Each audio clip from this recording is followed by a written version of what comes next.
Olha nós aqui de novo, galera. Sejam muito bem-vindos para mais uma live, mais um bate-papo com um convidado muito especial mais uma vez.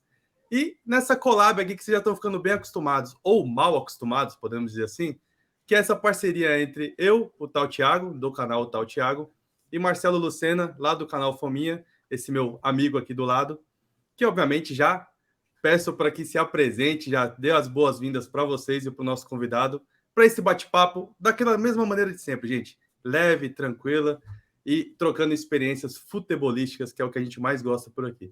E aí, Marcelão, tá ansioso? Qual que é a sua expectativa para esse bate-papo de hoje? Salve família, salve Thiago, pessoal do canal Tal Thiago, nessa collab mais uma vez aqui com o Fominha. Mais uma rodada, né, de conversas, bate-papo, resenha, né, aqui do nosso futebol, enfim, do esporte. Hoje com um convidado especial também, mais um aí, o Gabriel Correia. O Gabriel Correia, que é jornalista, analista de desempenho, entende todas as áreas aí do mundo do futebol, ele que é coordenador também de conteúdo da Futuri. Então, tudo bem, Gabriel? Seja bem-vindo aqui à collab do canal Tal Thiago com o canal Fominha. Seja bem-vindo. E aí, quais são as novidades? Aí já fala um pouco também da tua carreira, enfim, o breve histórico. Seja bem-vindo mais uma vez. Tudo bem, pessoal? Prazer demais estar aqui para falar de algo que, enfim, além de ser o trabalho, é o que a gente gosta, né? Que é futebol. A gente conversava ali um pouco antes, que é justamente isso. Apesar de. É sempre aquela ideia do cara, né? Trabalhar com o que ele gosta é sempre muito bom. E, enfim, para quem não me conhece hoje, eu sou jornalista já, formado aí há 7 anos, trabalho como analista de desempenho já há alguns anos também, né? Sou formado pela CBF, também pela AFA, né, que é a Associação de Futebol Argentino. Estou terminando a licença B de treinador por lá também, para fins de conhecimento, entender um pouco mais da área. Trabalhei na Band aqui em Porto Alegre, trabalhei também na Rádio Grenal, que é uma rádio 24 horas de futebol aqui no Rio Grande do Sul, e hoje, atualmente, trabalho só no Futuri, né, que é uma empresa que tem várias áreas, na verdade. Eu sou o cara que coordena o conteúdo, que a gente produz análises táticas, né, sobre times, jogadores e tudo mais, mas hoje a gente tem alguns outros braços também, né, dentro do próprio Futuri a gente tem uma área, um departamento de análise de mercado que a gente trabalha para alguns clubes, algumas empresas, agentes, e também a área de cursos, né, que a gente produz também para quem quer ingressar na área, para quem gosta de futebol, quer buscar um pouco mais sobre essa questão da parte de análise de desempenho, scout, análise de mercado e tudo mais. Enfim, a gente tem bastante coisa, eu acho, para a gente bater um papo, mas brevemente, assim, para quem não me conhece, essa é a minha carreira, breve carreira aí como jornalista, como analista. Marcelo, se parar para pensar, jornalista, analista de desempenho, coordenador de conteúdo, scout, daqui a pouco treinador. Rapaz, é mil e uma utilidades. Tu vai estar. Joga em todas as funções ali, cara? Treinador é muito estresse, tá, Thiago? É melhor não. Treinador é só para aprender um pouquinho mais mesmo. Para treinar é muito difícil. Mas aproveitando então as funções que você tem aí, né? Joga em todas as funções, vamos dizer assim. Fala pra gente um pouquinho da Future, né? Como surgiu esse nome? Tem alguma coisa a ver com o futuro? Qual que é a ideia do nome, né? Só para o pessoal já se encaixar aqui também Então, do que se trata. é muito curioso, Thiago, porque muita gente leva para isso, porque vê, o Futre pensa mais nessa questão de futuro mesmo, mas na verdade, o Futre ele surge com a união das duas palavras de futebol e culture, né? De futebol e cultura, na verdade, né? A gente até brincou um período que a gente até postou nas nossas redes, curiosidades que talvez você não saiba, que é justamente essa união, porque muita gente acabou taxando, e eu acho até às vezes pretensioso demais dizer que é a questão do futuro em si. Então, na verdade, o futre vem da união das duas palavras em inglês, né? O futebol e o culture mesmo, de futebol e cultura, que é a união das duas palavras, acabou pegando dessa forma. É bem interessante, Thiago. Assim, eu estava vasculhando o site aqui antes, né? As opções de cursos realmente é fenomenal. Assim, eu fiquei bastante interessado. Até vou separar alguns mais para frente para tentar fazer. A questão de podcasts também, né? Gabriel? Tem muito The Pitch Invaders. Eu estava vendo também algumas coisinhas. Enfim, mas já são quanto tempo já da criação do Futuri para cá? Detalhe, os nomes são assim, é de uma criatividade absurda. Ele vai falar um pouquinho dos podcasts, mas para quem acompanha, é absurdo os nomes, tá? Pô, a parte de criação é que a gente mais demora, né? A parte de pensar nos nomes ali, o pessoal que cuida dessa parte. Claro que a gente dá algumas ideias, mas a gente já teve alguns outros com com nomes que acabavam ligando mais. Hoje a gente tem 3 podcasts, né, principais, que é o Código BR, que a gente fala de futebol brasileiro, debate geralmente os principais temas da semana aqui no Brasil, o Código Euro, que é basicamente sobre o futebol europeu, a mesma pegada do Código BR, mas aí focado no futebol europeu, e o The Pitch Invaders, que foi como surgiu o Futre, na verdade, né, que é o nosso programa, assim, o carro-chefe que surge o Futre é o nosso programa de entrevistas, né, buscando, na verdade, até curioso, porque no início ele não tinha tantas entrevistas. A gente começou lá em 2015, 2016 a produzir o podcast, que era basicamente só em áudio mesmo, naquela pegada de podcast mesmo, entrevistas, com mais, buscando essa parte de sonoplastia e tudo mais, e ele surge a partir da ideia de discutir temas importantes do futebol, mas a partir desse olhar, na maioria das vezes, mais analítico, né? Buscando essa parte de análise tática, buscando a parte também de entender psicologia do esporte, que a gente às vezes até deixa de lado em um esporte que tem muito disso, buscando aprofundar esses temas, né? Não ficar algo muito raso. Essa sempre foi a grande ideia do Futre, na verdade, né? Debater os temas de maneira profunda, não pegar, falar um tema assim, muito rápido. A gente sabe que hoje em dia na TV, rádio, a gente não tem tanto tempo, então a gente usou muito essa plataforma do podcast em si, quando ele ainda estava um pouco engatinhando aqui no Brasil, né, esse surgimento, para tentar debater de maneira profunda, tanto que muitas vezes o podcast trata de um tema só por 1 hora, mas para tentar aprofundar e esmiuçar o máximo possível. Hoje ele é muito mais focado em entrevistas mesmo, né, com treinadores, com dirigentes, com jogadores, né, buscando entender um pouco mais das pessoas, da parte tática também, obviamente, que é o grande carro-chefe dos nossos conteúdos. E aí a gente tinha, né, vocês falam dos nomes, a gente tinha, né, o God Save the Game, que era o podcast só de futebol inglês, o El Rondo, que era o podcast de futebol espanhol. Então a gente sempre tenta, acaba entrando naquela lógica, né, do futebol e cultura, que dá o nome, tentar, mesmo que seja um nome às vezes que não é português, tentar entrar dentro da cultura daquele lugar. É o Rondo. Pô, o Rondo é tradicionalmente conhecido como algo do futebol espanhol. Por que não usar o Rondo como nome do podcast? Porque é algo, talvez assim, o God Save the Game também nessa lógica, né, do God Save the Queen. Enfim, a gente acaba sempre tentando entrar um pouquinho mais nessa cultura do futebol, até nos próprios nomes, que é algo que a gente sempre se preocupou, que eu acho que fica legal, mesmo que em alguns momentos soe meio, o cara botar um nome de fora, não é em português, mas a gente tenta buscar um pouquinho dessa parte. Não, e o legal, tem um também italiano, né? Acho que o italiano é o mais sensacional Sim, de todos. o Cautio Pizza, né? Que aí Cautio a gente... Pizza. que o Léo Bertozzi que apresentava, inclusive, nosso grande parceiro aí, o Léo. Aí depois a gente acabou dando uma descontinuidade. Os podcasts que a gente tinha separadamente para as 3 ligas, na verdade, na Itália, Inglaterra e Espanha, que eram as principais para a gente naquele período, acabaram se unindo, na verdade, hoje com o Código Euro, mas no fim também outro nome fantástico que o Léo sugeriu na época também, né, com o Cautio Pizza, que eu acho que, de novo, surge o Cautio Pizza, acho que junta tudo e fica bom, né? Então, até um ponto legal é isso, né? Quando a gente fala de criador de conteúdo e a gente consegue criar um conteúdo com uma identidade legal assim, você começa, poxa, acho que eu tô no caminho certo, né? Pô, sou criador de conteúdo, consegui criar conteúdos com nomes assim que você consegue, né, gravar, deixar na memória assim, de uma maneira leve, tranquila, divertida, acho que é bacana. Cara, então até trazendo um pouquinho para o futebol brasileiro, né? Que acho que é o que a gente vive bastante também, né? Temos os nossos problemas, nossas dificuldades, mas a gente ama de paixão e ai de quem fale mal do nosso futebol e do nosso time, por exemplo. Mas uma perguntinha simples aí, né? Bem tranquila para não ficar em cima do muro. O Grenal é a maior rivalidade do país? Cara, essa aí é boa. É boa, né? Mas assim, talvez eu fosse bairrista demais em dizer que sim, ao mesmo tempo que eu acho ela muito grande para mim o grande motivo, assim, se a gente pegar, acho que hoje para mim as principais rivalidades que a gente tem são 3 grandes clássicos, vamos lá, que eu considero assim, em termos de rivalidade hoje, historicamente a gente pode falar de vários clássicos, mas digo assim, um Palmeiras e Corinthians tem uma rivalidade absurda, um Grenal tem uma rivalidade absurda, e Cruzeiro e Atlético para mim tem rivalidade absurda. Só que esses 2 últimos, para mim, tem um grande detalhe em relação ao Palmeiras e Corinthians, que só tem esses 2 times na cidade. E aqui eu não tô querendo dizer, porque o Juventude, o Caxias, o América Mineiro, mas, cara, vamos ser sinceros aqui. A grande parcela, 99% da população dos 2 estados, torcem para um ou para outro. Né? Tanto que, quando eu trabalhava na Band, eu apresentava o Donos da Bola aqui em Porto Alegre, né?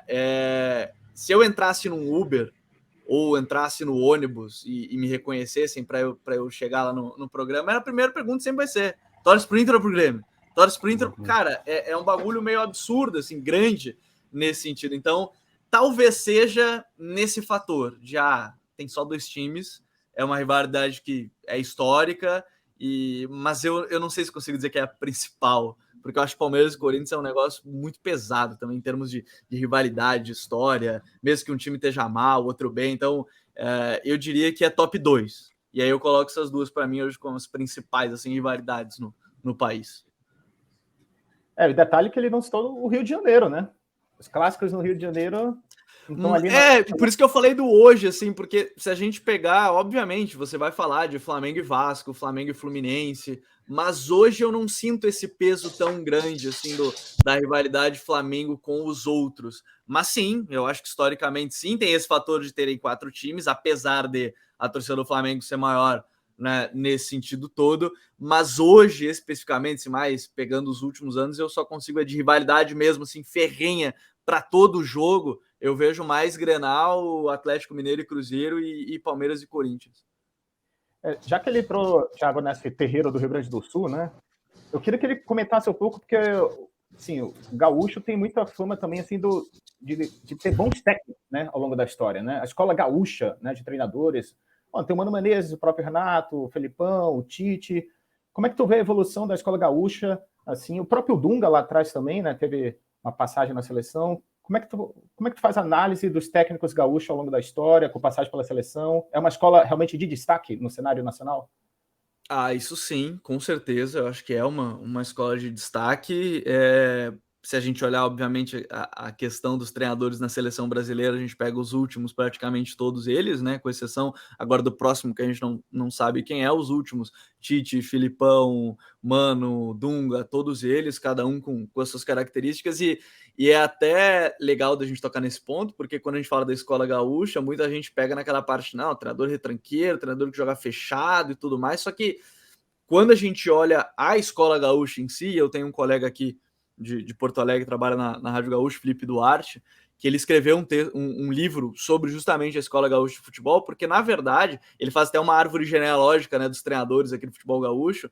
Ela tem 2 escolas muito claras, né? Claro que a gente vai pegar, por exemplo, como grande destaque de um lado, quando pejorativamente a pessoa fala, o futebol retranqueiro, aquela coisa, vão usar o Filipão como o ponto-chave, mas a gente tem um outro lado da escola de futebol gaúcho de treinadores que buscam ter mais a bola, de que gostam de jogar com a bola. A gente vai pegar o Tite, foi um exemplo em boa parte da carreira dele. A gente vai pegar o Thiago Nunes, né, que surgiu aqui também. O Enio Andrade, se a gente voltar um tempo bem atrás, assim, nesse sentido. Então, eu acho legal de ver isso, porque a escola gaúcha é bem diversificada, mesmo que de maneira geral, quando a gente olha, assim, a gente vai falar basicamente assim, que o Filipão representa a escola gaúcha. Eu acho que ela é muito ampla nesse sentido. Acho que tem grandes treinadores ao longo de praticamente toda a história aqui no futebol gaúcho. Eu acho que isso torna tão diversa de maneira geral, mas eu acho que o resumo, talvez, entre aspas, acaba a gente vendo na seleção, mesmo que nem todos tenham tido resultado como se esperava,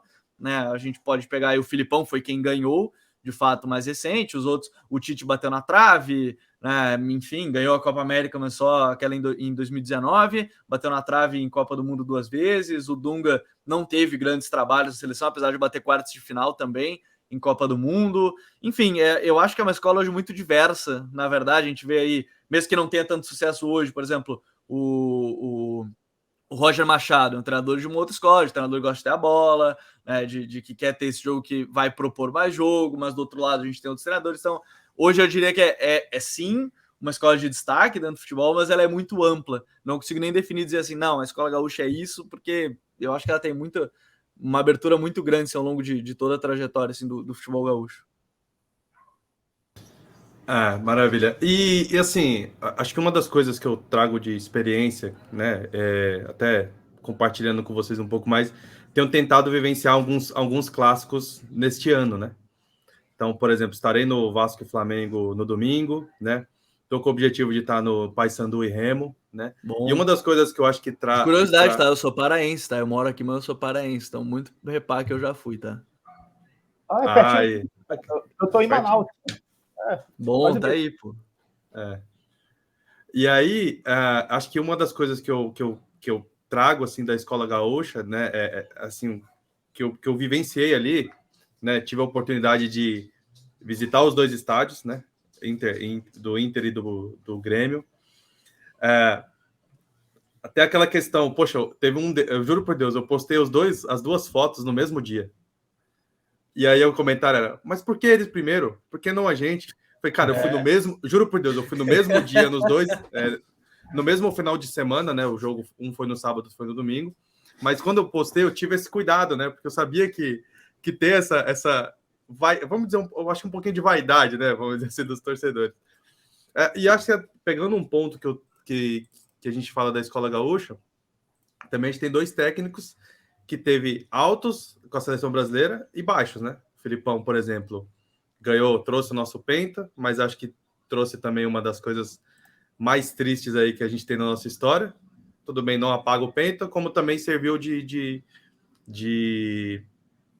aprendizado, né? Vamos dizer assim, acho que serviu muito de aprendizado aquele 7-1. Mas o Tite, eu não coloco ele muito atrás também, não, das tristezas, porque ele simplesmente deu um título para a Argentina depois de tanto tempo de fila, né? Acho que isso daí é pior do que o 7-1 para mim. Então, mas enfim. Cara, falando de futebol brasileiro ainda, quais os pontos você vê assim de evolução, de melhorias que você traria assim para o futebol? Acho que vivenciar isso pode ter esses palpites, né? Até já levanto um primeiro questionamento. Você acha que diminuir para 3 rebaixados é uma evolução já? É um pensamento numa qualidade melhor do futebol brasileiro? Ou não é bem por aí? Tem outras coisas que a gente precisa pensar melhor? Como você avalia isso? Eu não sei se eu não tenho algumas opiniões que não são as mais comuns nesse sentido do futebol brasileiro, mas eu acho que elas variam, assim, acho que elas são meio a meio. Mas primeiro, a questão do rebaixamento, para mim, ela é o menor dos menores problemas. Eu acho que quando a gente faz essa questão do rebaixamento, né, porque o grande ponto é Para mim tem dois pontos. Primeiro, é curioso que só surge esse debate agora que estão, teoricamente, todos os clubes, os maiores clubes do Brasil na primeira divisão. Para mim é do nada, ninguém nunca falou isso durante anos, quando estavam, pelo menos algum clube na segunda divisão, dos considerados grandes, e aí, de repente, surge esse debate. Para mim é o ponto 1. O segundo é que a gente está puxando isso do futebol europeu, provavelmente, essa é a ideia dos clubes ou da CBF. Porém, eu acho que aqui já vai o primeiro detalhe. O futebol europeu, dependendo de cada liga, de cada país, não tem o número de times considerados grandes que nós temos aqui no Brasil. Então, particularmente, acho que 4 ou 3 rebaixados, para mim, particularmente, não é algo que vai melhorar ou piorar o nosso futebol, porque assim, para mim, olhando as outras ligas, olhando campeonatos que não são considerados assim principais ligas da Europa, coisas nesse sentido, a gente olhar o futebol brasileiro, tecnicamente, ele tinha tudo. Para mim, eu vejo, parto muito dessa ideia. O futebol brasileiro tinha tudo para ser, no mínimo, uma das 5 melhores ligas do futebol mundial. No mínimo. Mas eu acho que aí a gente morre em vários outros problemas, que às vezes são pequenos, mas que para mim influenciam. Por exemplo, o nosso calendário é abarrotado de jogo, né? A gente tem aí qualquer clube do futebol brasileiro da Série A, né?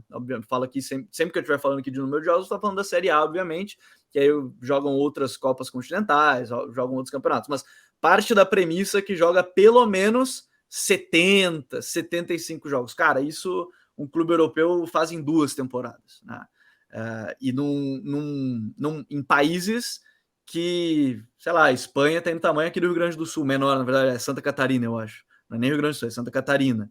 A gente pega Portugal, é menor ainda. Então, assim, viagens menores, o cara tem mais tempo de descanso, eles têm bem menos jogos. Cara, isso para mim influencia. Eu acho impossível um jogador e um time repetir desempenho igual, em alto nível, em, sei lá, 50 jogos. Não é impossível. Isso é impossível. Fisicamente, ninguém aguenta. Então, acho que para mim esse é o primeiro ponto. Quer dizer que eu quero acabar com o estadual? Não, mas eu acho que os clubes grandes não precisam mais do estadual. Mas eles podem participar do estadual. Eu estava ouvindo o PVC esses tempos e eu acho que ele tinha uma ideia muito legal de ideia dele nesse sentido de montar calendário, que talvez fosse bom os grandes participarem como se fosse um super campeonato estadual. Basicamente, pega o campeão estadual do Rio Grande do Sul, e o vice, e enfrentam a dupla Grenal no mata-mata. Beleza, e aí você tem 3, 4 datas no máximo para a dupla Grenal e para os times menores. Primeiro que um deles vai ter ganho estadual. Pô, time do interior ganhar o estadual, isso é muito legal. Segundo que aí sim vai ter a possibilidade de enfrentar e aí chamar mais público, já que eles consideram muito isso. E aí começar o Campeonato Brasileiro em fevereiro e terminar em dezembro. Pô, o Campeonato Brasileiro ele é muito abarrotado. O Campeonato Brasileiro começa em abril e termina em novembro. Então, assim, é jogo quarta e domingo toda hora. Isso me faz pensar, inclusive, que quando começa o brasileiro, o torcedor já não tá nem com tanta expectativa, porque, sei lá, o time dele perdeu o estadual. O cara já nem vai pro estádio mais. E aí a gente começa uma bola de neve. Então, para mim, quando a gente olha o nível técnico do futebol brasileiro, acho que ele é muito bom, mas ele é impedido de se manter em alto nível devido a vários outros problemas. Então, por isso que eu falo assim, os rebaixados, para mim, é o menor dos problemas. Quem sabe agora a Liga, a criação da Liga, né? Tomara que a Liga Fora de Futebol ou enfim, a Libra, elas se unam de fato, né? Pensando no bem do futebol brasileiro, em divisão de cota financeira e tudo mais, realmente ajuda, porque eu acho que é esse o caminho. Mas eu olho o futebol brasileiro dessa forma. Se tecnicamente ele é muito bom, gramados, cara, os nossos gramados. E aí, quando alguém fala assim, mas nos anos 70 ninguém reclamava de gramado. Cara, eu tava ouvindo uma entrevista do Tele no Roda Viva de 92, era de 92, que era perto do jogo contra o Barcelona. Ele falou a mesma coisa, ele falou que gramado ruim não dá. Então, não é uma discussão que a gente está falando porque os jogadores hoje são menos técnicos, não, é uma discussão que 92, daquele São Paulo incrível do Tele, contra um Barcelona muito... Mas, cara, é uma discussão que... Olha quanto tempo já tem essa discussão do gramado. Eu tava... Só te cortando essa não, é que eu me estendo, às vezes eu me estendo, me cortem, tá? Porque às vezes eu me estendo e eu começo a falar. Porque eu tava falando de calendário, esse time do Tele, ele jogou o Mundial em dezembro, no meio do Campeonato Paulista. O São Paulo ganhou lá no Barcelona, no Japão, retornou para jogar a final com o Palmeiras já no final do ano. Então, para ver a loucura... exatamente. Estamos falando de 30 anos atrás, né? E naquela época, obviamente, aí tá, o Paulistão os campeonatos estaduais eram muito mais fortes e tudo mais, mas é algo nesse sentido. O Lucha mesmo, num desses, acho que era 96, ele falou: eu não aceito sair de clube em meio de temporada, porque depois estamos nós, treinadores, reclamando que o dirigente demite a gente com 3 jogos. Isso é discussão há 30 anos. Isso é uma discussão de 30 anos. E aí, por isso que eu repito, muita gente fala que, não, porque nos anos 70, 80 não era assim, desculpa. 2 dos maiores treinadores da história do nosso futebol há 30 anos já falavam das mesmas coisas que a gente fala hoje. Calendário, gramado, demissão de treinador por 2, 3 derrotas. Então, tudo isso já era falado. Só que, infelizmente, nenhum clube se uniu nunca. O Clube dos 13 nunca se uniu de fato para fazer algo bom. E olha que tu tá falando de gramado, a gente tem estádios de arena em Copa do Mundo, né? Também em nível Série A, o nível melhorou absurdamente, melhorou bastante. Mas tem a questão geográfica também, né? O Brasil é um país imenso, continental, questão de viagem, preparação. Sim. Eu não sei se, de repente, uma adequação, aquela coisa, velha história, adequação ao modelo europeu, poderia ser uma solução, o Brasil não tem chances, o que tu pensa sobre isso? E já me dando também a tua expectativa com a Libra, ou a Liga Forte do Futebol, enfim. Tu acredita que realmente é a salvação, é uma solução mais plausível? Sabe que essa do tamanho do nosso país, eu fiz 2 levantamentos uma vez para o Futuri sobre isso. A diferença que a gente percorre, né? Por exemplo, eu peguei exemplos extremos e peguei um do centro do país. Peguei Grêmio 2017, Fortaleza 2019, Flamengo 2019 e peguei o Liverpool na época 2019, que era campeão da Champions, né? E aí, cara, esse levantamento para mim diz muito sobre por que é impossível um time manter rendimento ao longo do ano todo. O Grêmio naquele ano, eu não vou lembrar os números exatos, mas era mais ou menos isso.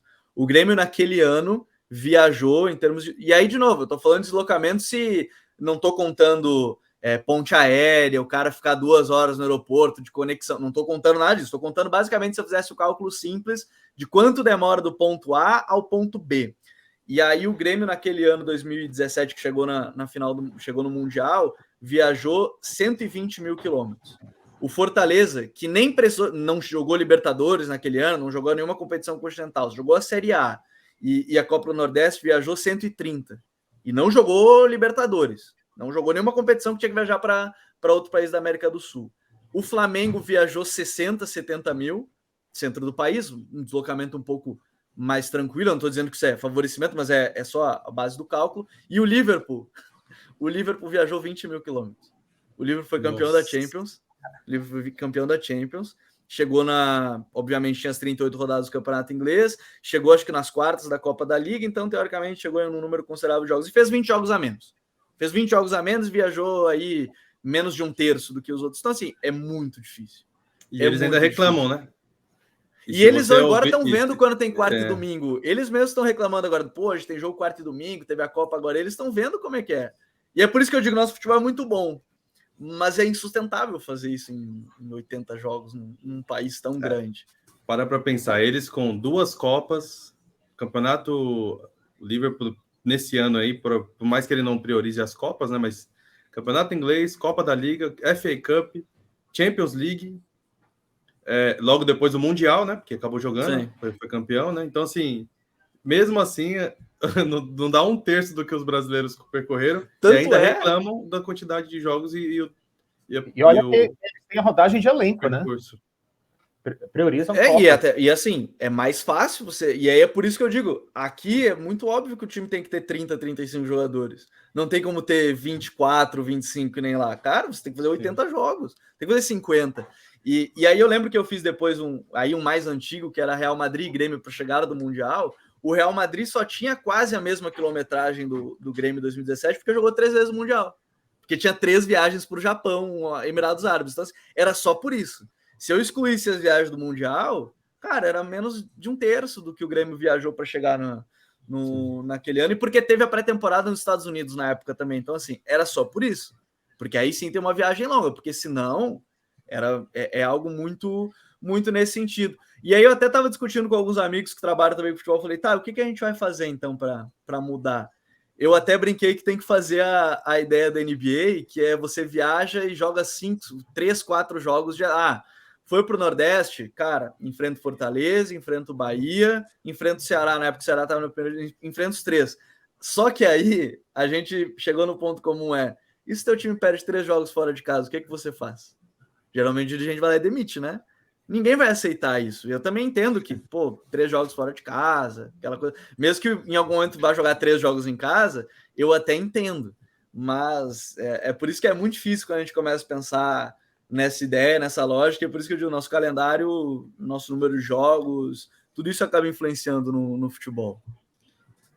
E enquanto a gente fala dos times grandes que jogam muitos jogos, a gente também tem a tristeza com os times menores, que muitas vezes agora em maio, abril, sei lá, agora quando acabar os estaduais já não jogam mais, né?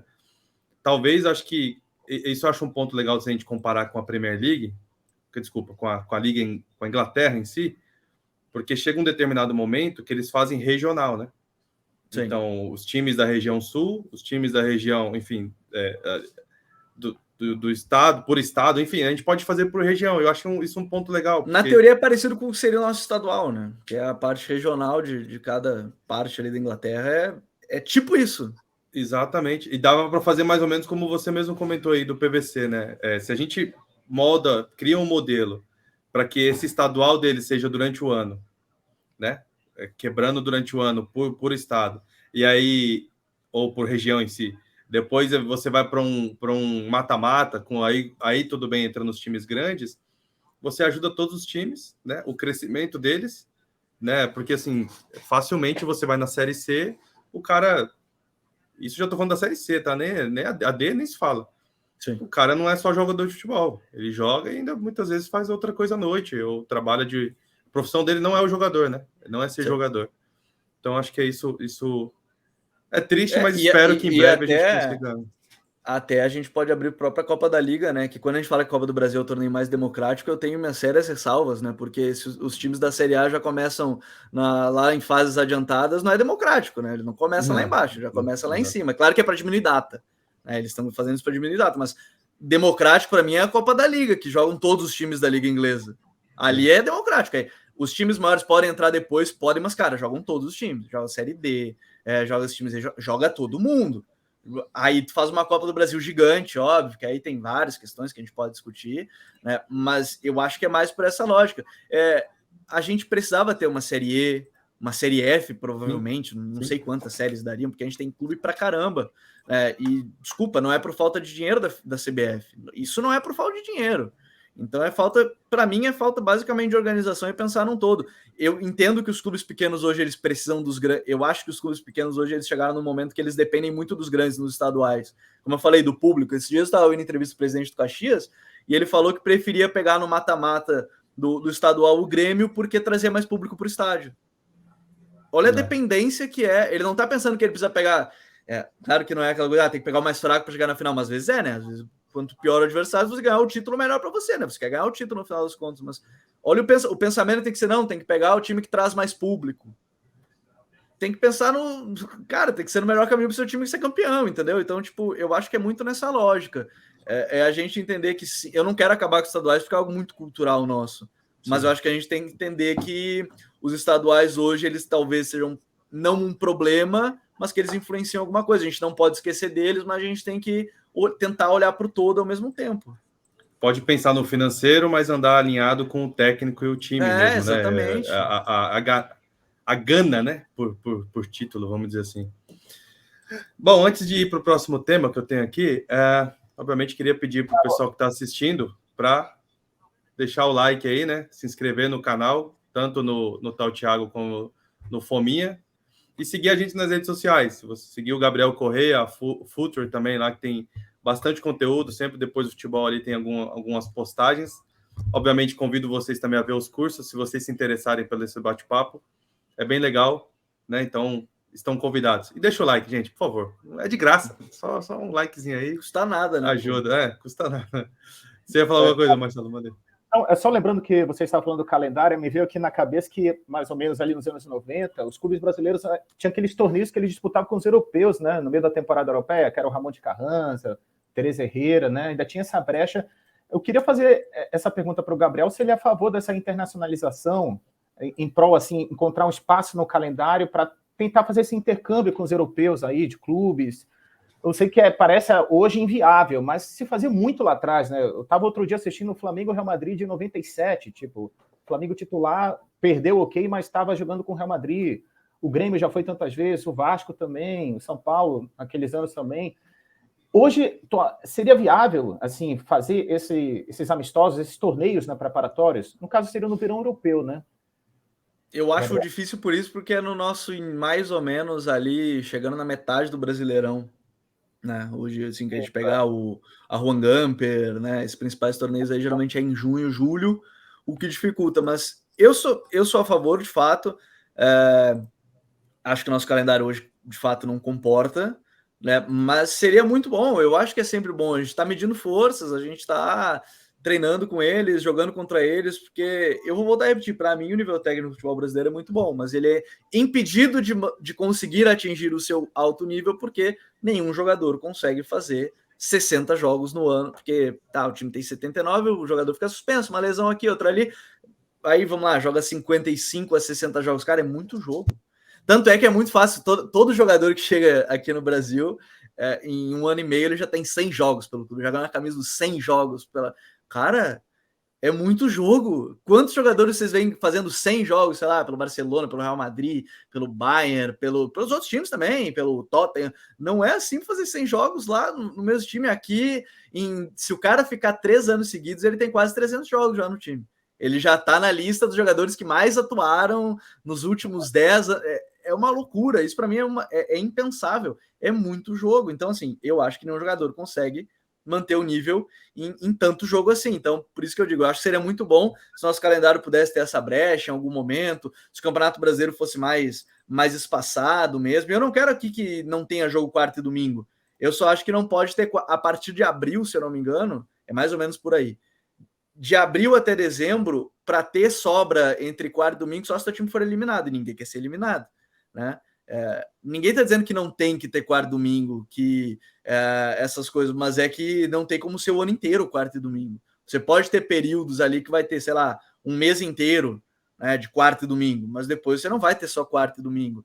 Na Europa acontece, tem períodos que é quarta e domingo, tem Champions, tem Liga, aí de repente tem um jogo do mata-mata da Copa do Rei, da FA Cup, mas não é quarta e domingo do início da temporada ao fim. Eu acho que isso que acaba prejudicando. Seria muito bom, eu acho que seria muito bom, né, o nosso calendário conseguir comportar isso, mas eu não sei o quanto eles estão pensando nesse ponto também. Exemplos bons a gente tem, né? Acho que é tentar trazer para o nosso cenário. Copa do Brasil, por exemplo, tirar essa opção de ida e volta. Ah, mas eu sei que Dá vai pra ser fazer. sorteio, mas vai... Poxa, imagina que um time lá pequeno, não vou dar um nome para não ser tão me expor tanto assim, mas um time pequeno enfrenta o Flamengo. E acabou no sorteio enfrentando o Flamengo no Maracanã. É sorteio, mas pelo menos é um jogo só. Assim, acho que tem modelos e a gente tem exemplos que dá para seguir. Então, de fato ter alguém que pense com carinho, porque nosso futebol é tão bonito. Eu acho que eu adoro muito futebol, o nosso futebol, né? Não dá para comparar. Eu acho que eu gosto muito do futebol europeu, gosto muito da Premier League, né? Acho que dá para perceber um pouquinho, mas também não dá para comparar e tem a beleza do nosso também.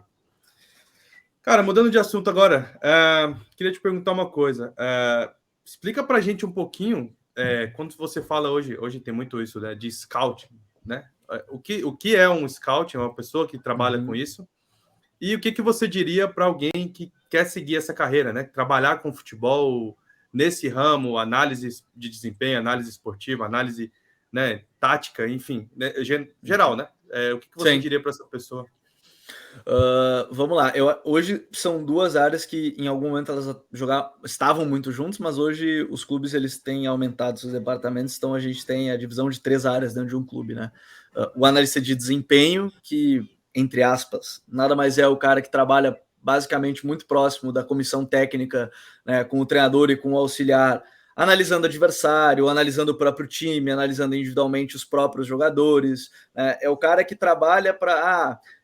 semana de Flamengo e Vasco agora, final de semana. Um analista de desempenho cuida só do Vasco. Vamos olhar os últimos 5 jogos do Vasco, ver quais são debilidades, pontos fortes, vai produzir um relatório, a entregar para a comissão, que vai poder trabalhar isso, os aspectos dentro do próprio treino, ou não, depende muito, aí vai depender muito de como trabalha a comissão, junto com essa parte de analista. O próprio auxiliar do treinador vai estar também trabalhando dentro dessa área, pode analisar o desempenho no próprio treino, né, ver como é que os jogadores estão desempenhando o treino, ajudar na formação de treino, encontrar os melhores treinos junto com os treinadores, então, e analisar a própria equipe durante os jogos, né, às vezes, eu estava ouvindo entrevista... Acho que foi o Gary Neville que deu essa entrevista falando que a maior dificuldade dele como treinador era que quando você é treinador e tá na casa mata, ali no banco, no reservado, é muito difícil que você tá olhando linha reta, ele brincou que é um monte de perna correndo ao invés de olhar de cima, né? Então, análise de desempenho tá olhando de cima, às vezes pode ter algum toque que o treinador não viu, não é treinar no lugar, não é sair falando a todo instante, é olhar coisas pontuais, né, algo que se repetiu de repente muito durante uma partida e pincelar, isso aqui tá acontecendo muito, de repente não é sair toda hora falando ali no fone do treinador, entrando em comunicação, né? Hoje na Europa a gente está vendo alguns estádios já tem a adaptação que o treinador tem uma telinha junto com e uma conexão direta com os auxiliares já, com uma tela que os auxiliares já passam lá de cima para a tela dele, ele já consegue ver em tempo real, isso é bem legal de acompanhar. O scout, que é o analista de mercado, hoje, basicamente, assim, em resumo, para a questão de nomenclatura, ele é o antigo olheiro, ainda segue sendo um olheiro, na verdade. Ele trabalha na área de observar jogadores, né? Enfim, aí existem várias áreas dentro da própria observação, né? Porque você pode ter observação de jogadores para o seu elenco, para a base, para o principal, né? Você pode ter olhando, e aí depende do modelo do clube. O clube está olhando jogadores só para o que o treinador pede ou para o modelo geral do clube. Então esse cara está sempre trabalhando nessa. E eu sempre digo, ele não toma decisão, né? Ele basicamente envia relatórios e gera muita informação. Ele vai... Quando alguém fala assim, por que meu time não conhece o fulano que joga na Argentina? Cara, ele conhece. Provavelmente ele conhece, tem relatório feito do cara, mas aí existem outros milhões de fatores que podem influenciar na contratação ou não de um jogador, que aí vai de nível da liga, porque se a gente for da Liga Brasileira em relação à Europa, cara, a Liga Brasileira hoje está acima de todas as ligas da América do Sul, e por uma diferença, digamos, considerável em nível técnico, físico. A gente pode ver bons jogadores na Argentina, no Uruguai, Equador, mas o cara não vai chegar aqui, o cara é o melhor jogador de futebol equatoriano, ele não vai chegar aqui como um dos principais jogadores, o cara é o melhor jogador de futebol argentino, não é da noite pro dia que ele vai chegar já se adaptando, sendo titular, então tem vários outros fatores. E hoje a gente tem um analista de dados também, né, cada vez mais forte, que é realmente geração de relatório em dados, e não só, tipo, teve X chutes novos, cara, eles têm, eu sempre brinco, eles são os caras sem ser pejorativo nessa expressão, que eles são os nerds da bola, que os caras sabem, tem dados específicos muito interessantes. Ele não é tipo, não é esses dados que a gente vai, a gente teve mais posse de bola, não. É coisa do tipo, a gente teve mais posse de bola nesse espaço do campo por X minutos, e cara, são dados muito específicos que aí eles trabalham com essa área. E quem quer trabalhar com isso, cara, a primeira dica é sempre a de sempre, né? De olhar muito jogo. Dá para começar produzindo conteúdo na internet mesmo, eu acho que é um bom caminho. E, por exemplo, quem se quer ser analista de mercado, eu sempre digo que, cara, não tenha medo de dizer que o jogador é ruim, tá? Isso não é um problema dizer que o jogador, assim, e ruim no sentido de, cara, ele tem problemas em usar a perna não boa, né? A perna esquerda, ele é destra, ele não sabe. Não tem problema em dizer isso, não precisa achar só qualidade do jogador. Tem jogadores que têm debilidades, pô. Às vezes eu fico indignado um pouco com isso quando a gente observa, tipo, sei lá, o cara vai mostrar um jogador que é bom na bola longa. Aí tu vai olhar um vídeo dele. E eu falo isso porque a gente trabalha muito com essa análise, produzindo no próprio canal aqui, né, de lance de jogadores. E aí tu vai olhar, só tem lance do cara fazendo lançamento longo sem nenhuma pressão em cima dele. Pô, tem que ver como é que é o cara sob pressão. O cara recebendo a bola de costas para marcação, ele consegue fazer esse tipo de lançamento longo? É isso que eu sempre digo. Então, assim, eu acho que isso é um ponto importante quando a gente fala, não tenha problema em dizer que o jogador tem uma debilidade aqui nessa situação. Ele é bom na bola longa, mas só quando não está pressionado.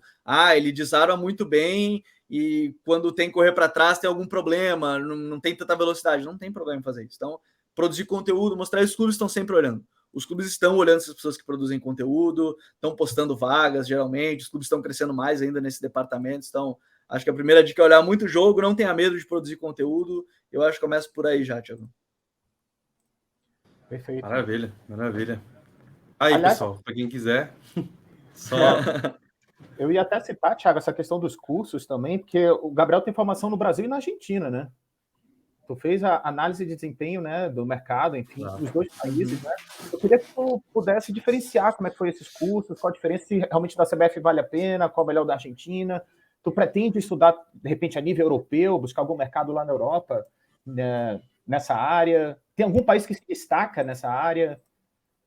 Eu acho que hoje as principais ligas elas já têm, assim, todas têm. A UEFA ela já divide, né? Pegando a Europa no sentido, a UEFA já divide dentro dos próprios países. Então é um curso mais global, né? Europeu no caso, mas que, enfim, acaba se dividindo dentro do próprio país. A Itália tem um modelo, mas é da UEFA. A Espanha tem um, Portugal tem outro. Portugal é muito conhecido até mais pela questão da Universidade do Porto, né? De ciência do desporto. Então acaba ficando mais conhecido nesse sentido, mas não dá para dizer que necessariamente é a melhor, ou, enfim.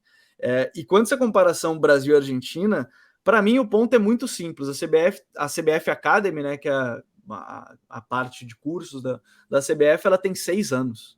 A da Argentina tem 50.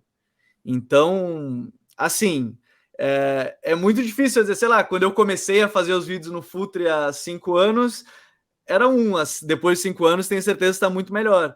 Mas é a mesma coisa para mim dos cursos. Obviamente, o da Argentina ele está mais estruturado por já ter um modelo há muito tempo.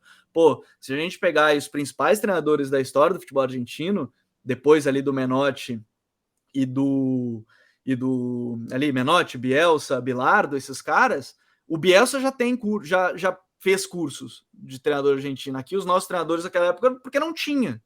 Aí é por questão de não existir, aí é outra história. Eu acho que hoje a gente, aqui no Brasil, está mais preocupado com a formação de literatura. Eu gostaria muito que o Lucha tivesse um livro contando como é que ele montou os times dele.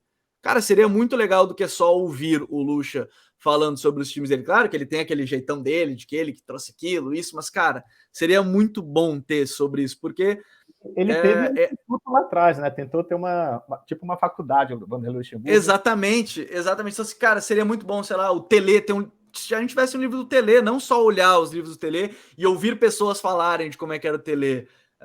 Para mim, isso, a documentação disso seria muito bom. Por isso que eu saudei muito quando o Abel fez aqui no Brasil sobre o trabalho dele no Palmeiras, que é um trabalho muito completo. É um trabalho que mostra o dia a dia, é um trabalho que não fica só... E aí também, não é um livro contando histórias, bastidores... Não, cara, é um livro falando de vários aspectos metodológicos, de trabalho. Vai ter um momento de contar como é que ele fez uma brincadeira com o jogador. Cara, vai ter, óbvio, mas seria muito bom se a gente tivesse. Eu acho que a gente está se preocupando mais com isso, mas eu gostaria muito de de ter mais profundo isso, porque quando a gente olha, acho que a Argentina, pegando a América do Sul, tem muito livro de todos os treinadores. Todos os treinadores têm algum livro contando alguma coisa, metodologia, todos eles, e nem precisam ser os mais famosos, mas pode ser, a gente pegar mais recente, o Heinz tem livro sobre a metodologia dele, o Gabi Milito está fazendo sobre isso, então seria muito legal. Quanto aos cursos, como o da AFA ele é à distância, né? Ele não precisa estar no país, eu acho que essa é uma diferença maior também para mim, morando aqui no Brasil, acho que a distância tem um pouco da situação, da CBF ele é presencial, o que torna até a própria conversa com outras pessoas mais próxima, né? O famoso networking eu acho muito importante nesse sentido, mas eu não consigo dizer que o do Brasil é pior ou melhor que o da Argentina, acho que são metodologias diferentes, e de novo, para mim a comparação de um curso que tem 6 anos de história com um que tem 50. Eu acho que daqui a 10 anos da CBF vai seguir sendo uma referência. E eu particularmente digo que sim, vale a pena, tanto um quanto o outro. Né? Eu acho que os dois valem a pena, dependendo. O da AFA ele se preocupa, por exemplo, em falar da metodologia do futebol argentino. Então a gente tem que entender que é a cultura do futebol argentino. Não vai ser pegar de lá e trazer para cá. O da CBF tem um pouco mais a metodologia do que pensa o futebol brasileiro. Eu acho que isso é o mais importante. Foi bom para conhecer um pouco mais, ainda mais a cultura, tanto que o da AFA, de treinador, ele tem aulas sobre a história do futebol argentino. Tem 4, 5 aulas só sobre a história do futebol argentino, para entender os treinadores, os times, como é que foi, quem eram as referências, como é que jogavam, o que aconteceu.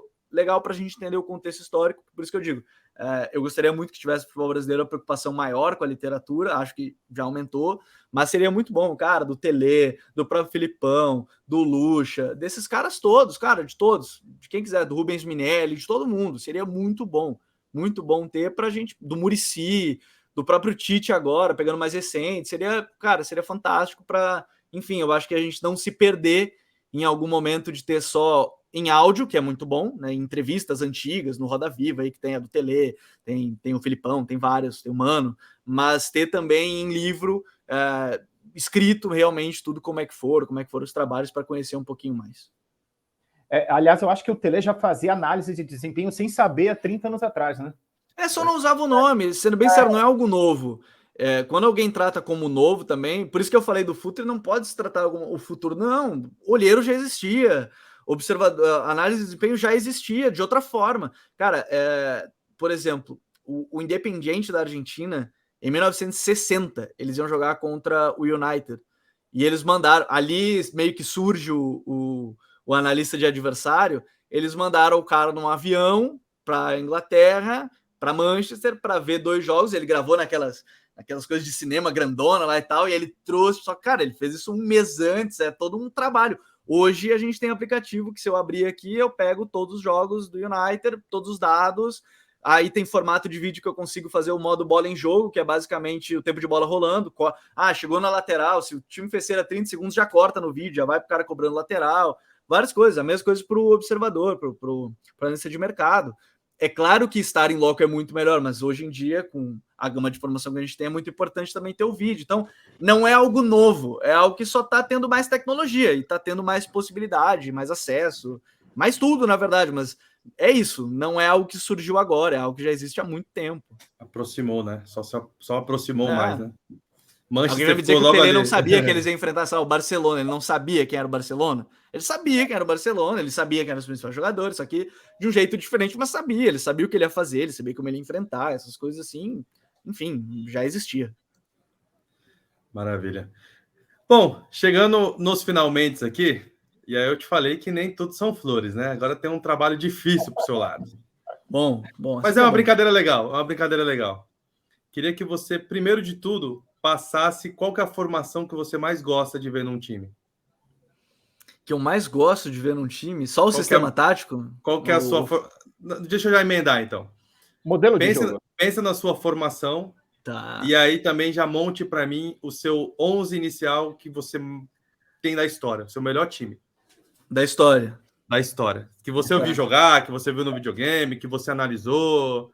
Enfim, monte o seu 11, os seus 11, mas já me fale a formação que você vai moldar aqui. E não vale ser o 3, como é que é o do The Best agora? 3, 4, Pô, aquele 3-3-4 lá 3, não tem 3, nenhuma 4, condição. Não. Ali Isso que dá, né? Botaram só os jogadores para votar, eles votaram nos amigos deles de todo mundo lá, e aí tiveram que encaixar todo mundo e dá ruim. Faltou tirar o goleiro e colocar o atacante só para ter mais um. Deixa o Van Dijk lá de goleiro, se era o que eles tanto queriam, lá, sem goleiro e tal. Exatamente. Cara, pô, essa não é uma pergunta fácil mesmo. Volta e meia eu repenso ela. Toda semana eu fico pensando, pô, esse cara tá na minha lista de 5 melhores da história. Esse cara não tá. Mas vamos lá. Não, se a gente faz essa pergunta a cada 10 dias, 10 dias você muda seu 11. Seu 11 muda. Muda. Eu acho que tem jogadores que vão estar em todas, mas muda. Acho que uma coisinha ou outra muda. Vai. Tá, mas vamos lá. Eu jogaria... É que esquema favorito é muito difícil, porque eu gosto de algumas formações e eu acho que para encaixar todo mundo vai ter que ser.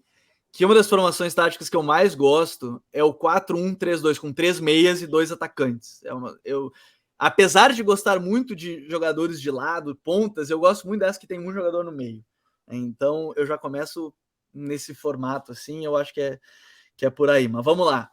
O melhor goleiro que eu vi...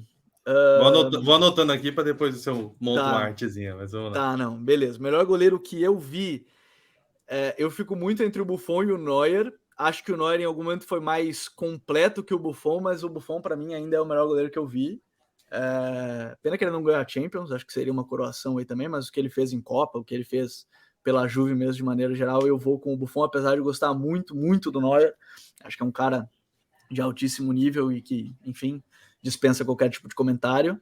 Eu iria com o Buffon ali no gol. A minha dupla de zaga... Vamos lateral direito. Na lateral direita eu tenho alguns nomes que eu gosto muito, assim, que eu vi. Eu acho que o Daniel Alves entra como um dos principais, mas não é o meu lateral. Eu acho que depois de algum tempo acompanhando a seleção de 70, quando a gente começa a olhar, acho que o Carlos Alberto Torres, para mim, é um dos principais laterais da história do futebol. Que já naquela época era o diferentão, né, de querer chegar na área, já queria fazer o novo, né, já chegava na área, finalizava. Eu vou com o Carlos Alberto Torres, por tudo que eu vi também dele depois em vídeo. Obviamente não tem a mesma qualidade, o tamanho de catálogo para a gente acompanhar, mas quando a gente olha um jogador diferente, a gente vê que o cara é muito diferente. Apesar de eu gostaria muito de colocar... por exemplo, a gente colocar o Lan, para mim, um lateral fantástico, que eu vi jogar pra caramba. Eu acho que ele entra aí nessa briga, mas o Carlos Alberto Torres seria meu zagueiro, seria meu lateral direito. Vamos lá, zagueiros. Cara, zagueiro é difícil. Zagueiro é difícil porque a minha geração viu excelentes zagueiros, da minha geração, assim, né? Mas como zagueiros, eu colocaria entre eles o Sérgio Ramos. Eu acho que ele é um zagueiro histórico, por títulos e por, cara, desempenho. Eu acho que a gente pode falar muito da questão de mas o Sérgio Ramos não defendia tão bem, fazia muito gol histórico, mas, cara, na hora que o Real Madrid precisava, ele estava ali. Seja para defender ou para atacar. Os gols eu acho que entra na cota de, o cara ali faz gol decisivo, mas na hora que o Real Madrid estava em apuros defensivos, o Sérgio Ramos era uma certeza. Ali ele não é violento? Hã? Ele não é violento? Cara, depende. Eu acho que assim, o violento acaba sendo meio... Não sei, eu não consigo dizer que ele é um zagueiro violento. Eu acho que ele tem muitos cartões, ok, mas, cara, violento... Não consigo dizer que é assim, violento. Eu acho que, realmente, aqueles Real Madrid e Barcelona era um auge mental dos dois times meio agressivo, numa linha muito tênue, demais até, mas não sei se eu considero nesse sentido. E o companheiro dele, apesar de não ser zagueiro de origem, eu coloco o Maldini, né, que apesar de ter começado como lateral, né, enfim, o Maldini, apesar de todo mundo colocar ele na zaga, ele é lateral de origem e jogou boa parte da carreira como lateral, né? Mas eu faço essa adaptação porque os últimos anos da carreira dele também como zagueiro foram extraordinários. E tem gente que coloca ele como zagueiro na lista dos 11 e como lateral, porque ele jogou bem nas duas funções. Exatamente. Isso aí vale para as duas. Né? Não, o Maldini é o típico caso que vale para as duas. E eu acho até que a gente fala pouco, inclusive, do Nesta, que foi o companheiro dele na reta final. O Nesta era muito bom, só que as lesões atrapalharam muito. Aí, na lista de zagueiro a gente pode falar vários, né? O Beckenbauer, mas eu vi pouco do Beckenbauer, eu vi algumas, obviamente estaria entre os principais, o próprio Baresi, mas eu acho que vale colocar na lista aí um mais atual que eu acho atual, e um pouco mais antigo que eu vi também, eu então colocaria o Maldini e o Ramos. Na lateral esquerda, Maldini, não, tô brincando, não vai o Maldini. 2 vezes, né? Mas, cara, a lateral esquerda é bom também de falar, acho que a gente tem nomes históricos bons aí. Da minha geração, Marcelo e Roberto Carlos são os principais, né? Cada um com a sua característica, mas 2 laterais fantásticos. Eu poderia colocar o Nilton Santos também, que eu vi alguma coisa, poderia colocar como lateral, mas eu vou ter que brasileirar nessa, vou ter que botar o Marcelo, que eu acho que é um dos meus laterais favoritos mesmo, assim, que eu gostava muito de ver. E que, enfim, legal que a gente vai ver agora no futebol brasileiro, inclusive, estou curioso para ver como é que ele vai estar, motivação, parte física, porque técnica nem se compara. Gostaria muito de colocar o Roberto Carlos, que eu gostava muito, o Breitner também, mas eu vou de Marcelo nessa de lateral. Roberto Carlos dá para fazer igual a N11, né? Põe no ataque. Daqui a pouco eu coloco ele aí no ataque, aí na dupla de ataque para vocês, aí a gente coloca os dois. Vamos lá. Primeira linha tá pronta. Vamos pro um. Cara, como eu não vou montar um time que não é jogável, porque o da FIFA lá não é jogável, o time não vai jogar, o time lá não tem como jogar, eu tenho que colocar um primeiro volante, né? E dos primeiros homens que eu vi jogar, essa é difícil pra caramba, né? Na vontade de improvisar uns quantos caras ali na posição, né? Porque, eu gostaria de improvisar, sei lá, botar o Zidane de 5 já me serve. E já fizeram isso, tá? Já fizeram uma dupla Pirlo e Zidane com o nosso. O Ronaldo Fenômeno, eu vi que ele botou Zico e Zidane. Azar, é isso aí, né? O outro time que corra atrás da bola. Mas como eu quero colocar jogadores que atuam de fato na função, de camisa 5, especificamente camisa 5, que eu vi jogar, eu vou colocar o Sérgio Busquets, né? Eu poderia colocar o Casemiro também, que eu vi jogar, que é um monstro, vencedor, mentalidade acima da média, jogava pra caramba, são características bem diferentes.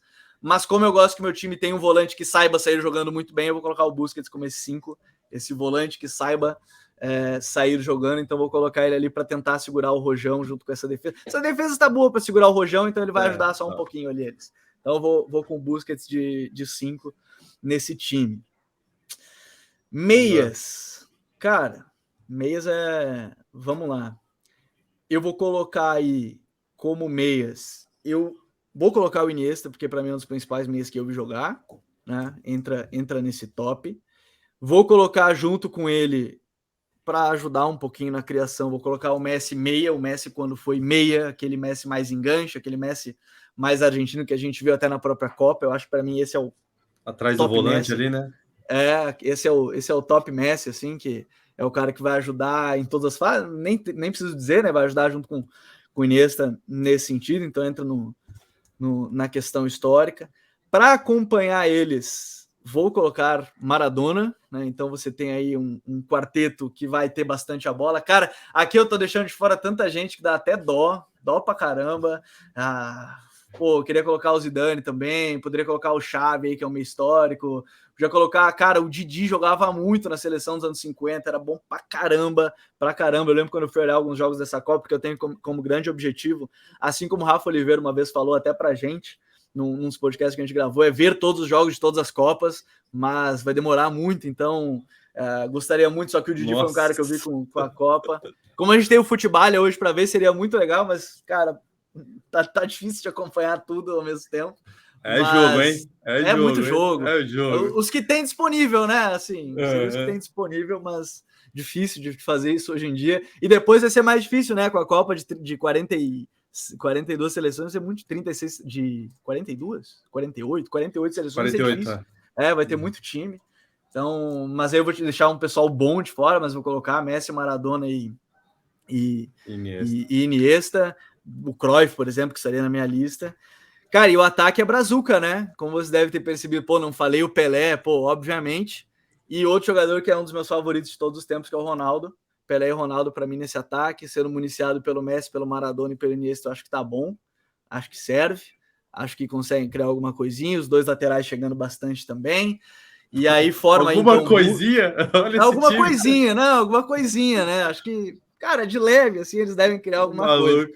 Mas, então, no meio para frente vai ficar Busquets, Iniesta, Messi, Maradona, Pelé e Ronaldo. Por isso que eu não gosto de botar ponta, entendeu? Porque, pô, tem um monte de atacante por dentro aí que meia que eu queria colocar, e aí eu coloco esse pessoal todo aí no 4-1-3-2 para os outros adversários que corram atrás dos meus laterais, de todo mundo. Acho que seria um time de ter 98% de posse de bola no jogo. Os outros 2% é o tiro de meta. É a saída não é nem o tiro de meta. Além do tiro de meta, é a saída de bola dos caras depois de tomar gol, né? Aí a gente já recupera e já recupera pega a bola de volta. Aí deixa esses 2% pros caras. Agora tá faltando o comandante, né? É verdade. Tem o comandante de tudo isso aí. Achei que você não ia me fazer essa difícil. Tem que você colocar o Celso Rotti. Pô, seria boa.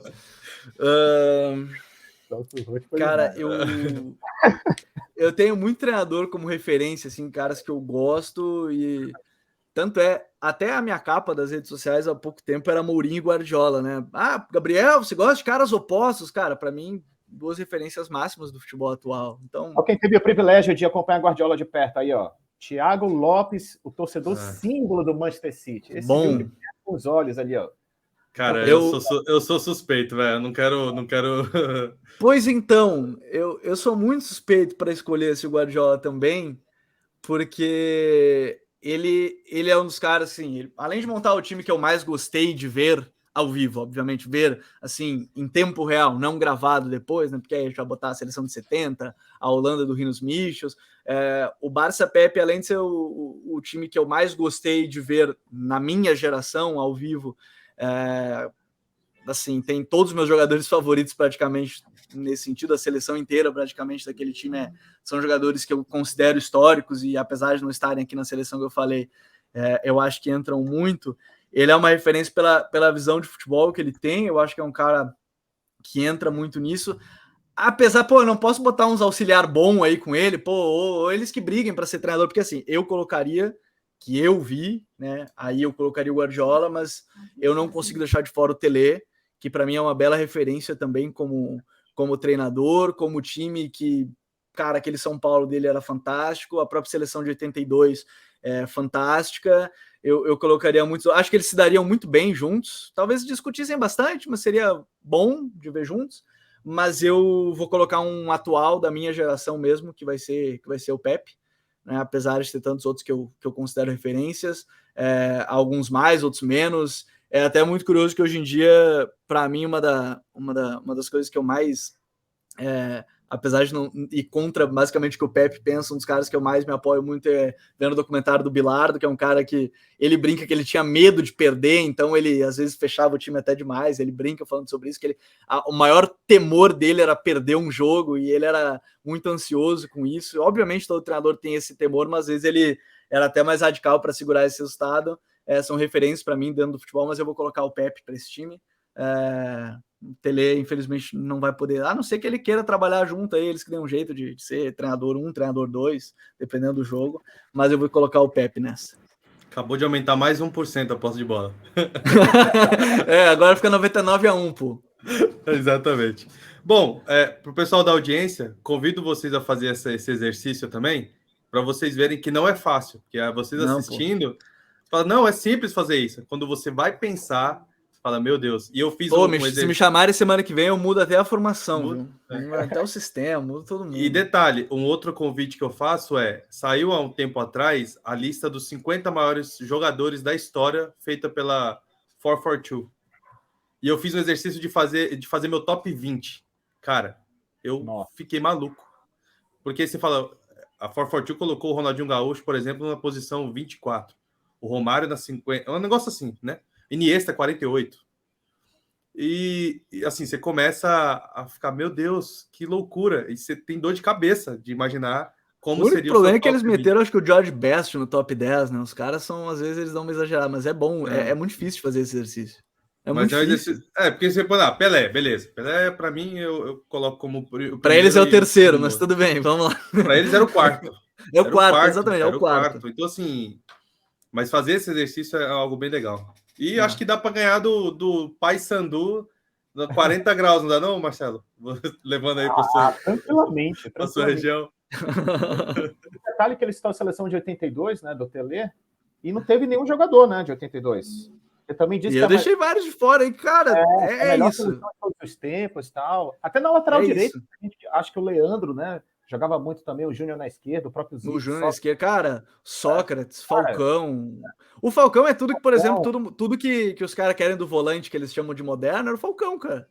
O Falcão era tudo Elegante, isso, ele era um 5 que chegava na área, fazia gol, ele era isso. Sócrates, idem, era o 8 completaço também, mas é isso. É muito difícil montar a seleção. Semana que vem, se você me chamarem, eu vou montar outra. É difícil fazer do Brasil, quem dirá do mundo na história. É complicado. Bom, me despedindo, né? Gostaria de agradecer aí. Acho que Cara, é muito legal. Deixar aqui, a gente fala 3, 4, 5 horas e vai, porque assunto não falta. Mas, obviamente, queria agradecer aí a participação, a presença, Gabriel. Tenho certeza que vai servir muito para a gente, né? Alguma coisa a gente vai tirar de lição daqui também, de ideias, de pensamentos e de objetivos, tenho certeza disso. E antes de passar para o Marcelo, só deixar registrado aqui meu agradecimento de coração. Espero que possamos em breve ainda ter outra parte 2, parte 3 e por aí vai. Obrigadão mesmo. Total, pô, eu que agradeço demais. Muito bom. É isso. Falar de futebol, eu vou ficar aqui falando. A gente tem a seleção dos anos agora, que só que tu viu agora ao vivo, os que não, e a gente vai brincando, vai falando de futebol, de análise de o que pode melhorar ou não no futebol brasileiro. A gente vai falando horas e horas. Agradeço demais o convite. Brigadão demais, viu, Thiago? Tamo junto. Vai lá, Marcelo. Show de bola. Agradecimento, então, mais uma vez ao Gabriel Correia. O cara joga em todas as funções, né, Thiago? Ele tá coordenador de conteúdo na Futuri, enfim, tá jornalista, cara, análise de desempenho, scout. Daqui a pouco pode, quem sabe, estudar para ser treinador também, não duvido. Daqui a pouco tá um pezinho ali, né? Vai por curiosidade. Tá em todas as áreas do futebol. Bem legal esse papo. Aliás, até para o mercado de trabalho também, né? A questão, para quem está engraçado na área do futebol, né? Análise de desempenho pode ser uma alternativa muito interessante, enfim, com boas alternativas. E agradecimento mais uma vez ao Gabriel, sempre solícito, né? Desde o primeiro contato lá, respondendo rápido, prontidão. Nosso muito obrigado mais uma vez. E, Thiago, como é que é para se inscrever nos canais, né? Que a Collab continua, vai vir mais resenhas por aí. A agenda está crescendo, Thiago. Tá vindo aí mais. Graças a Deus. É o de sempre, né, gente? Deixa o like, se inscreva no canal. Tem o sininho ali que, obviamente, ajuda a vocês serem alertados quando saem conteúdos. Até porque a gente tem essa questão de casar a agenda, então não é constante, né? Então a gente está moldando isso daí para que seja um conteúdo cada vez mais bacana. E é isso. Obrigado, pessoal, e até a próxima. Valeu!